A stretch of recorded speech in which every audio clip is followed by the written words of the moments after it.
आप देख रहे हैं इंडिया न्यूज 13। चलिए देखते हैं उत्तर प्रदेश की फटाफट बड़ी खबरों को।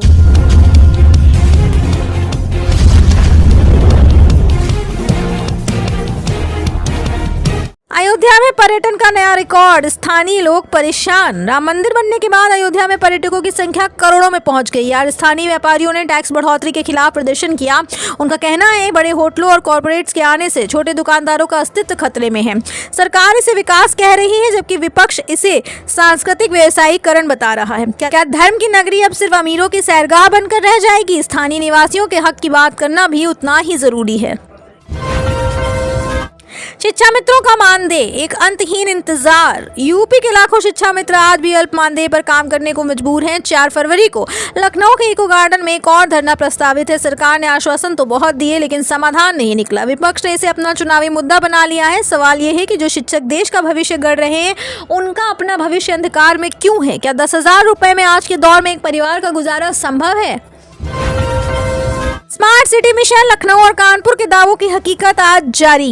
एक सर्वे रिपोर्ट के अनुसार स्मार्ट सिटी के तहत खोदी गई सड़कें आम जनता के लिए जी का जंजाल बनी हुई हैं। धूल और प्रदूषण से सांस लेना दूभर है। सरकार स्मार्ट डस्टबिन और सेंसर की बात करती है लेकिन हकीकत में नालियां चौक हैं। विपक्ष ने इसे भ्रष्टाचार का स्मार्ट खेल बताया है।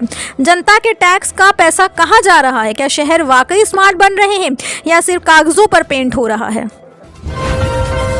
बेरोजगारी का मुद्दा, प्रयागराज में युवाओं की हुकार।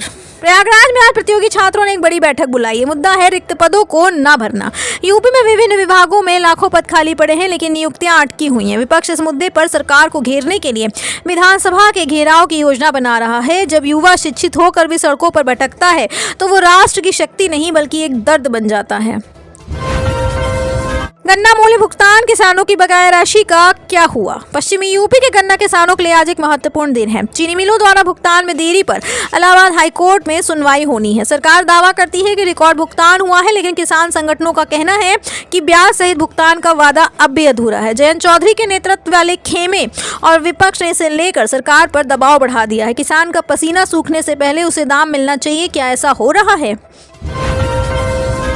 डिजिटल यूपी, क्या गांव तक पहुंचा इंटरनेट? सरकार ग्राम सचिवालय के जरिए गांव को डिजिटल बनाने का दावा कर रही है। आज 100 नए केंद्रों का उद्घाटन होना है लेकिन क्या वहां बिजली और इंटरनेट कनेक्टिविटी स्थिर है? विपक्ष का कहना है ये केवल फोटो खिंचवाने का जरिया है। ग्रामीण क्षेत्रों में आज भी लोग आय जाति प्रमाण पत्र के लिए तहसीलों के चक्कर काट रहे हैं। डिजिटल इंडिया का सपना गाँव की गलियों में क्यों दम तोड़ रहा है?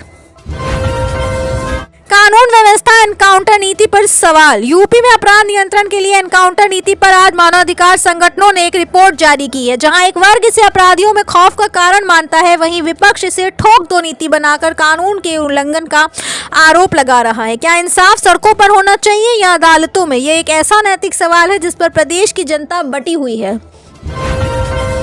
प्रदूषण का बढ़ता स्तर, एनसीआर में सांसों पर संकट। गाजियाबाद और नोएडा में आज AQI फिर से खतरनाक स्तर पर है। सरकार ने ग्रैप 4 लागू करने पर विचार शुरू किया है। उद्योगों पर पाबंदी और निर्माण कार्यों पर रोक से दिहाड़ी मजदूरों की रोजी रोटी छिन जाती है। विपक्ष का सवाल है कि पूरे साल सरकार प्रदूषण नियंत्रण के लिए क्या करती है? जब संकट आता है तभी जागना क्या प्रशासनिक विफलता नहीं है? मदरसों का सर्वे और नई शिक्षा नीति। यूपी में मदरसों के आधुनिकीकरण और सर्वे को लेकर आज एक नई रिपोर्ट सामने आने वाली है। सरकार इसे मुख्यधारा से जोड़ने की कोशिश बता रही है जबकि मुस्लिम धर्मगुरु और विपक्षी दल इसे धार्मिक हस्तक्षेप मान रहे हैं। शिक्षा में सुधार जरूरी है लेकिन क्या इसके पीछे की मंशा राजनीति से प्रेरित है? इस पर आज टीवी डिबेट्स गर्म रहने वाली है। परिवहन विभाग की नई बसें, सुविधा या दिखावा? यूपी रोडवेज में आज से 500 नई बसें शामिल की जा रही हैं। ये अच्छी खबर है लेकिन पुरानी खटारा बसों का क्या जो सड़कों पर धुआं छोड़ रही हैं? किराए में लगातार हो रही बढ़ोतरी ने आम आदमी की कमर तोड़ दी है। विपक्ष का कहना है सरकार धीरे धीरे परिवहन का निजीकरण कर रही है। क्या आम आदमी को सस्ती और सुरक्षित यात्रा का हक नहीं है? जल जीवन मिशन, हर घर नल, लेकिन क्या जल है? बुंदेलखंड के कई गांवों में पाइपलाइन तो बिछ गई लेकिन आज भी नल सूखे हैं। सरकार का लक्ष्य 2026 तक हर घर जल पहुंचाना है। आज इसकी प्रगति की जांच के लिए केंद्र की टीम आ रही है। जमीनी रिपोर्ट कहती है रखरखाव के अभाव में प्रोजेक्ट फेल हो रहे हैं। विपक्ष इसे पाइप घोटाला करार दे रहा है। महिला स्वयं सहायता समूहों को बड़ा कर्ज आवंटन। आज मुख्यमंत्री योगी आदित्यनाथ महिला समूहों को करोड़ों का ऋण वितरित करेंगे। ये ग्रामीण महिलाओं को आत्मनिर्भर बनाने की दिशा में एक बड़ा कदम है, लेकिन सवाल ये है कि क्या इन महिलाओं को बाजार मिल रहा है? बिना बाजार के कर्ज केवल एक बोझ बन जाता है। विपक्ष का सुझाव है सरकार को केवल कर्ज नहीं बल्कि ट्रेनिंग और मार्केटिंग पर ध्यान देना चाहिए। आवारा कुत्तों का आतंक, नगर निगमों की लापरवाही। लखनऊ और कानपुर जैसे बड़े शहरों में आवारा कुत्तों के काटने की घटनाएं आज की सबसे बड़ी चिंता है। नगर निगम नसबंदी के नाम पर सिर्फ पैसा खर्च कर रहा है। बच्चों का पार्क में खेलना मुश्किल हो गया है। जनता में आक्रोश है और विपक्ष ने इसे नगर निकाय चुनाव में बड़ा मुद्दा बनाने का फैसला किया है। एमएसएमई सेक्टर की चुनौतियां। यूपी का छोटा व्यापारी आज जीएसटी और बदलती नीतियों के कारण परेशान है। 4 फरवरी को व्यापार मंडल ने एक बड़ी बैठक बुलाई है। उनका कहना है सरकार केवल बड़े उद्योगों को रियायतें दे रही है, जबकि छोटे व्यापारी जो सबसे ज्यादा रोजगार देते हैं वे उपेक्षित हैं। क्या एक जिला एक उत्पाद वाकई सफल है? आगामी निकाय चुनाव की सुगबुगाहट। यूपी में अगले निकाय चुनाव के लिए परिसीमन का काम आज से तेज हो गया। सभी राजनीतिक दलों ने अपनी गोटियां बिछानी शुरू कर दी हैं। भाजपा जहां विकास के मुद्दे पर है, वहीं सपा और कांग्रेस स्थानीय भ्रष्टाचार को मुद्दा बना रहे हैं। ये चुनाव 2027 के विधानसभा चुनाव का सेमीफाइनल माना जा रहा है।